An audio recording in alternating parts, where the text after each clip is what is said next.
رب العالمين الذي هدانا لهذا وما كنا لنهتدي لولا أن هدانا الله. اللهم صل وسلم وزد وبارك على نبينا محمد وعلى آله وصحبه الطيبين الطاهرين.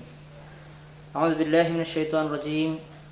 يا أيها الذين آمنوا اتقوا الله حق تقاته ولا تموتن إلا وأنتم مسلمون.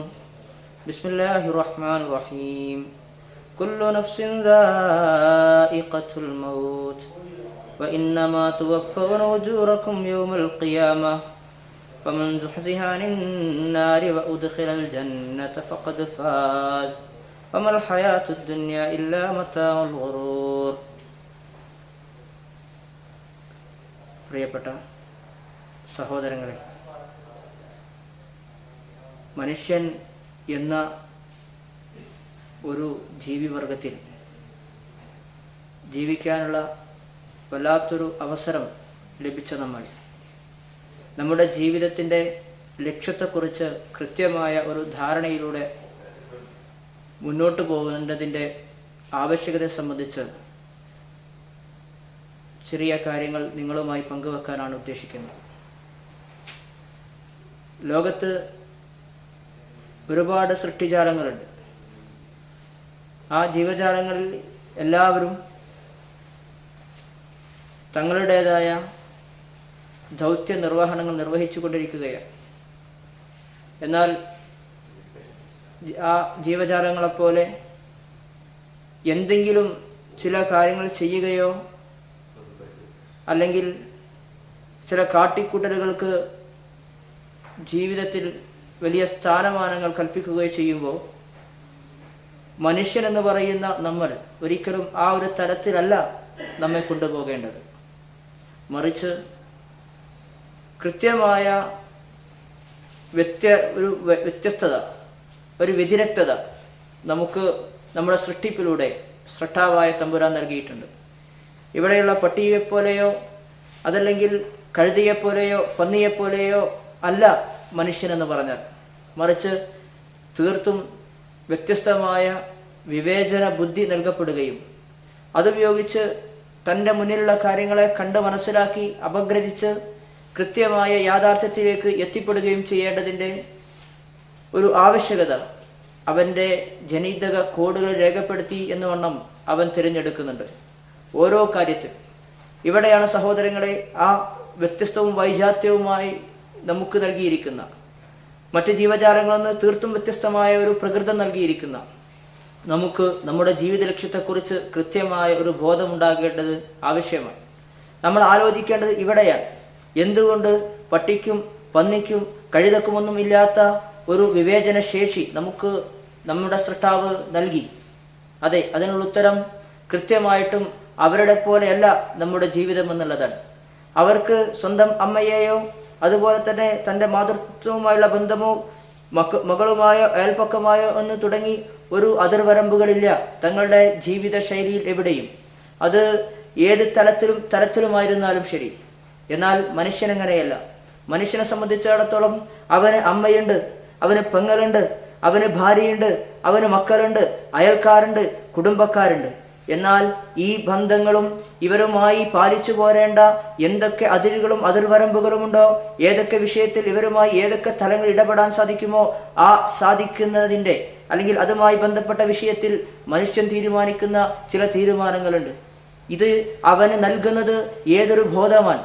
അവിടെയാണ് നമ്മൾ ആലോചിക്കേണ്ടത്. എന്ന് പറഞ്ഞാൽ ഞാൻ പറഞ്ഞു വരുന്നത്, നമ്മൾ എങ്ങനെയെങ്കിലും എപ്പോഴെങ്കിലും ജീവിക്കേണ്ട അല്ലെങ്കിൽ ഏതെങ്കിലും സാഹചര്യങ്ങളിൽ എങ്ങനെയും ജീവിക്കാൻ കഴിവുള്ള ഒരാൾ എന്ന അർത്ഥത്തിലല്ല. അങ്ങനെയല്ല നമ്മൾ ചിന്തിക്കേണ്ടത്. മറിച്ച് മനുഷ്യ തലത്തിൽ നിന്നുകൊണ്ട് നമുക്ക് നമ്മുടേതായ ഒരു കൃത്യമായ ജീവിത ദർശനമുണ്ട്. മനുഷ്യനായ നമുക്ക് കൃത്യമായ ജീവിത ലക്ഷ്യമുണ്ട്. നോക്കൂ, നമ്മുടെ ലക്ഷ്യം പല ആളുകളോടും ചോദിച്ചാൽ അവർ പറയുന്ന ഒരുപാട് ലക്ഷ്യങ്ങളുണ്ട്. ഒന്ന്, നല്ലൊരു വീടുണ്ടാവണം, മക്കളുണ്ടാവണം, മക്കളെ കെട്ടിച്ചയക്കണം, അതുപോലെ തന്നെ ആളുകളുടെ മുമ്പിൽ ഉന്നതമായ ഒരു വിലാസം ഉണ്ടാവണം, ഒരു അഡ്രസ് ഉണ്ടാവണം, ആര് ചോദിച്ചാലും എപ്പോഴും അറിയപ്പെടുന്ന ഒരാളായി മാറണം, ഒരു പദവിയുള്ള ആളായി മാറണം എന്നൊക്കെ പല ജീവിത ലക്ഷ്യങ്ങൾ പറയാറുണ്ട്. അങ്ങനെയാണെങ്കിൽ മാനവിക തലത്തിൽ നിന്ന് ആലോചിക്കുമ്പോൾ പലർക്കും ഈ പദവിയൊന്നും ലഭിക്കാറില്ല, പലർക്കും ഈ പദവിയിലേക്ക് എത്തിപ്പെടാൻ സാധിക്കാറില്ല. അതുകൊണ്ട് തന്നെ എല്ലാ മനുഷ്യനായി ഒരമ്മയുടെ വയറിൽ നിന്ന് പിറന്ന മുഴുവൻ ആളുകൾക്കും, അത് ആണായിരുന്നാലും പെണ്ണായിരുന്നാലും മനുഷ്യന്റെ യൗവനത്തിൽ ഈ ജീവിതത്തോട്, ഭൂമിയിലെ കാലഘട്ടത്തോട് വിട പറയേണ്ടി വന്ന ആളുകളായിരുന്നാലും ശരി, അതല്ല മധ്യവയസ്ക സമയത്ത് ഈ ഭൂമിയിൽ നിന്ന് വിട പറഞ്ഞു പോകേണ്ട വിധിക്കപ്പെട്ട ആളുകളായിരുന്നാലും ശരി, അതല്ല ഒരുപാട് ആയുസ് കിട്ടി വാർദ്ധക്യ സമയത്താണ് ഈ ഭൂമി ലോകത്ത് നിന്ന് വിട പറയാനുള്ള അവസരം ലഭിച്ച ആളുകളായിരുന്നാലും ശരി, എല്ലാവർക്കും എത്തിപ്പിടിക്കാവുന്ന ഒരു ലക്ഷ്യം, അത് മനുഷ്യനെ സൃഷ്ടിച്ച് സംവിധാനിച്ച് അവന് നൽകുന്ന എല്ലാവിധ ആനുകൂല്യങ്ങളും നൽകിക്കൊണ്ട് അവന്റെ അമ്മയുടെ വയറിൽ നിന്ന് അവനെ വളർത്തിക്കൊണ്ടുവന്ന് ഈ ഭൂമി ലോകത്ത് ജീവിക്കാൻ ആവശ്യമായ മുഴുവൻ സൗകര്യങ്ങളും അവന് ചെയ്തു കൊടുത്ത ലോകത്തിന്റെ സൃഷ്ടാവ്, ലോകത്തിന്റെ തമ്പുരാൻ അവന് കൃത്യമായ ഒരു വഴി കാണിച്ചു കൊടുക്കുന്നുണ്ട്. ആ വഴിയെക്കുറിച്ച്, ലക്ഷ്യത്തെക്കുറിച്ച് ഇവിടെ അറിയപ്പെടുന്ന മതഗ്രന്ഥങ്ങളുടെ മുഴുവൻ മതഗ്രന്ഥങ്ങളും കൃത്യമായി അവന് പറഞ്ഞു കൊടുക്കുന്നുണ്ട്. നോക്കൂ നിങ്ങൾ, നമുക്കൊക്കെ ഏവർക്കും പരിചയമുള്ള ഹൈന്ദവ മതദർശനം, ആ ഹൈന്ദവ മതദർശനത്തിലെ പ്രമാണമായി അംഗീകരിക്കുന്ന കഠോപനിഷത്തില് കൃത്യമായി പറയുന്നു മനുഷ്യന്റെ ജീവിത ലക്ഷ്യത്തെക്കുറിച്ച്. എന്താണത്? അതെ, സ്വർഗലോകത്തെക്കുറിച്ച്, ആ സ്വർഗലോകത്തേക്ക് എത്തുന്നതിന്റെ പ്രാധാന്യത്തെക്കുറിച്ചും സ്വർഗലോകം എന്താണ് എന്നതിനെക്കുറിച്ചും കൃത്യമായ ഒരു മാർഗദർശനം കഠോപനിഷത്തിലൂടെ നമുക്ക് കാണാൻ സാധിക്കുന്നു. അതുപോലെ തന്നെ മത്തായിയുടെ സുവിശേഷം ക്രൈസ്തവ ബൈബിളിലെ മത്തായിയുടെ സുവിശേഷത്തിലും നമുക്ക് ഈ ഒരു യാഥാർത്ഥ്യത്തെ കാണാൻ കഴിയും. നോക്കൂ, യേശു പറയുന്നതായ ഒരു കാര്യം മത്തായിയുടെ സുവിശേഷം ഉദ്ധരിക്കുന്നുണ്ട്.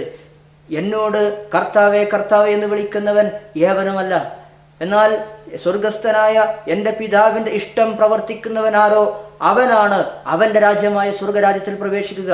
കൃത്യമായ മാർഗദർശനം മത്തായിയുടെ സുവിശേഷവും നമുക്ക് നൽകുന്നു.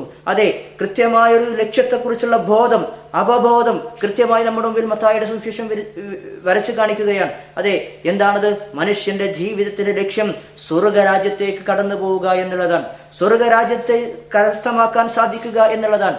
അതുകൊണ്ട് തന്നെ പ്രിയപ്പെട്ട സഹോദരങ്ങളെ, ആ സ്വർഗരാജ്യത്തേക്ക് അടുക്കാനുള്ള പ്രവർത്തനങ്ങൾ നമ്മുടെ ജീവിതത്തിൽ ഉണ്ടാവണം. നോക്കൂ നിങ്ങൾ, ഇതേ കാര്യം തന്നെ വിശുദ്ധ ഖുർആനിന്റെ 3-ാം അധ്യായം സൂറത്ത് ആൽ ഇംറാന്റെ 185-ാമത്തെ വചനത്തിലൂടെ കൃത്യമായി നമ്മെ അറിയിക്കുകയാണ്.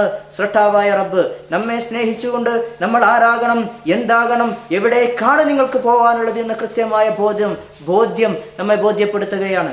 നോക്കൂ നിങ്ങൾ, അള്ളാഹു പറയുന്നത് കുല്ലു നഫ്സിൻ ദാഇഖത്തുൽ മൗത്ത് വഇന്നമാ തുവഫൗന ഉജൂറകും യൗമൽ ഖിയാമഹ് ഫമൻ സുഹ്സിഹ അനിന്നാരി വഉദ്ഖിലൽ ജന്നത ഫഖദ് ഫാസ് വമൽ ഹയാത്തുദ് ദുനിയ ഇല്ലാ മതാഉൽ ഗുറൂർ കുല്ലു നഫ്സിൻ ദാഇഖത്തുൽ മൗത്ത്. അല്ലാഹു സുബ്ഹാനഹു വ തആല പറയുകയാണ്, എല്ലാ നഫ്സും, ജീവനുള്ള എന്തൊക്കെ വസ്തുക്കളാണോ ഈ സൃഷ്ടിലോകത്ത് ആർക്കൊക്കെയാണോ ജനിക്കാൻ അവസരം ലഭിച്ചത് അവര് മുഴുവനും മരണമടയുക തന്നെ ചെയ്യും. ഈ ലോകത്ത് നിന്ന് വിട്ടുപിരിയേണ്ട ഒരു അവസ്ഥ സംജാതമാവുക തന്നെ ചെയ്യും. എന്നിട്ട് അള്ളാഹു പറയുന്നു, അങ്ങനെ മരണം വരിക്കേണ്ടി വന്നാൽ ആ മരണത്തിന് ശേഷം ഒരു ജീവിതമുണ്ട്. ആ ജീവിതമാണ് പരലോക ജീവിതം. അവിടെ ഈ ഭൂമി ലോകത്ത് ചെയ്തു വെച്ച എന്തൊക്കെ കാര്യങ്ങളുണ്ടോ, കർമ്മങ്ങളുണ്ടോ, മുഴുവൻ എണ്ണത്തിനും ഒരു തരിമ്പ് പോലും നമ്മിൽ നിന്നും വിട്ടുപോകാത്ത രൂപത്തിൽ മുഴുവൻ കാര്യങ്ങളും വിചാരണക്ക് വിധേയമാക്കുകയാണ്. എന്നിട്ട് അതിൽ അവൻ പ്രതിഫലം നൽകപ്പെടുകയും ചെയ്യും. എന്നിട്ടോ ആ പ്രതിഫലം നൽകുന്ന സമയത്ത് ആരാണോ നരകത്തിൽ നിന്ന് അള്ളാഹുവിന്റെ ശാപകോപ താപഭവനമായ നരക ജീവിതത്തിൽ നിന്ന് രക്ഷപ്പെട്ട് സ്വർഗലോക ജീവിതത്തിന് അവസരം ലഭിക്കുന്നത് അവനാണ് വിജയി. സ്വർഗത്തിലേക്ക് എത്താൻ സാധിക്കുന്ന ആ വിജയം സഹോദരങ്ങളെ നമുക്കുണ്ടാവണം. അതെ, ഈ അതിനെത്താൻ സാധിക്കുന്നതിൽ നമ്മൾ തടയുന്ന ദുനിയാവിന്റെ ജീവിതം ഉണ്ടല്ലോ, അതാണ് മത്താഉൽ ഗുറൂർ, വഞ്ചനയുടെ ഗേഹം, വഞ്ചനയുടെ വാസസ്ഥലമാണ് ഈ ദുനിയാവിന്റെ വിഭവങ്ങൾ എന്നാണ്. അതുകൊണ്ട് ഈ വേദഗ്രന്ഥങ്ങൾ നമ്മുടെ മുമ്പിൽ വഴി കാണിച്ചു തന്ന കൃത്യമായ ആ മാർഗരേഖ, ജീവിത ലക്ഷ്യം അത് സ്വർഗലോകമാണെന്ന തിരിച്ചറിവോടുകൂടെ ജീവിക്കാൻ സഹോദരങ്ങളെ നമ്മൾ തയ്യാറാവണം. ആ സ്വർഗലോകത്തെത്താൻ ഒരേ ഒരു വഴിയുള്ളൂ, അത് ഇസ്ലാമാണ്. സത്യമായ അള്ളാഹു അവതരിപ്പിച്ച ഇസ്ലാം.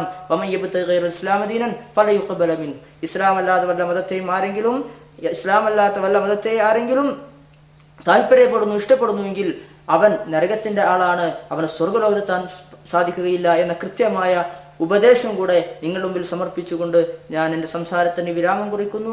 വആഖിറു ദഅവാന അനിൽ ഹംദുലില്ലാഹി റബ്ബിൽ ആലമീൻ. അസ്സലാമു അലൈക്കും വറഹ്മത്തുള്ളാഹി.